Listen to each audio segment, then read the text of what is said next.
It's a case that's been cold for nearly 5.5 years, the murder of Robert Volgmann. Back in December 2024, ABC6 was the first to report on search warrants that revealed two people of interest in his unsolved homicide. And now we're hearing from his family that's been left heartbroken and with endless questions. ABC6 News reporter Hannah Holland is joining us in studio to take us inside this case. Hannah, tell us more. Carly and Axel, for the family of Robert Volgmann, it's been a long road filled with grief. And even after 5.5 years, they're not giving up the fight for justice. I have dreams about him all the time. The family of Robert, better known as Bobby Volgmann, has been dealt one loss after another. We just buried our mother. And 3 weeks later, we find out about my brother. Bobby's sister, Corinna Doran, has felt all of it. I was having a panic attack. Everybody was just freaking out. We thought it was just, we didn't want to feel like it was real. Back in April of 2020, Bobby was found murdered in his Northwest Rochester home, leaving his family with so many questions about who could have done this to him. He would be there for you in a heartbeat. So I don't understand what happened that night and how, nobody knows nothing. Over 5 years later, those questions are still unanswered. Search warrants highlighted people of interest, his upstairs neighbor Eric Green and his roommate Denard Ellis.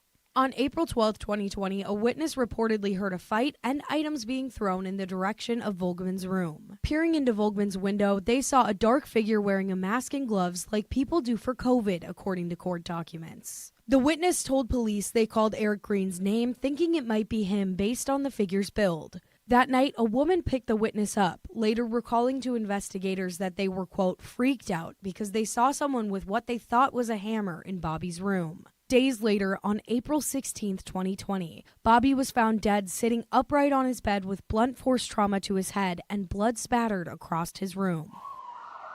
A blood-stained red pipe wrench was found near his body and a fingerprint on his window. Police determined he died sometime between April 12th and April 15th, 2020. The witness later told police they did not know who the masked person was, but had missed calls from Green on the evening of April 12th. A few days later, when the witness returned Green's calls, they told Green they saw him in the window. Green quickly changed the subject, according to the witness. Green gave his phone to investigators, which is how they learned he had deleted recent messages and phone calls. But left on the phone were messages about a new phone Green got in the weeks before the murder, a phone he had not told officers about. Green told investigators he and Bobby had disagreed in the days before Bobby's murder because Green had reported Bobby to Rochester police for stealing his bike tires. But the two later told police they had worked out their differences after the tires were replaced. Another person of interest, Denard Ellis, Bobby's roommate who may have been the last person to see him alive.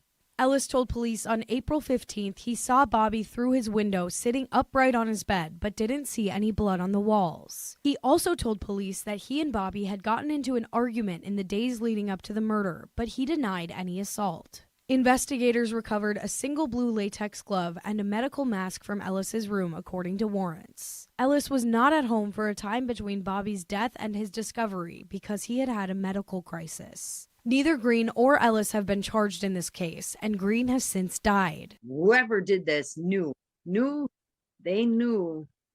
how Bobby is.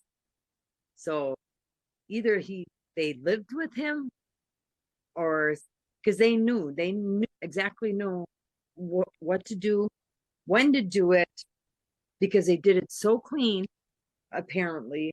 For Bobby's family, waiting for answers has broken them all over again. The last thing my mom said to us, keep an eye on your little brothers. Keep them safe. And we couldn't do that for Bobby. I feel that I failed my mom because somebody murdered my brother. Investigators from the Rochester Police Department did not comment on the case, but said the investigation is still ongoing. If you have any information that could help solve this case, you are encouraged to contact the Rochester Police Department. Reporting live in studio, Hannah Holland, ABC6 News.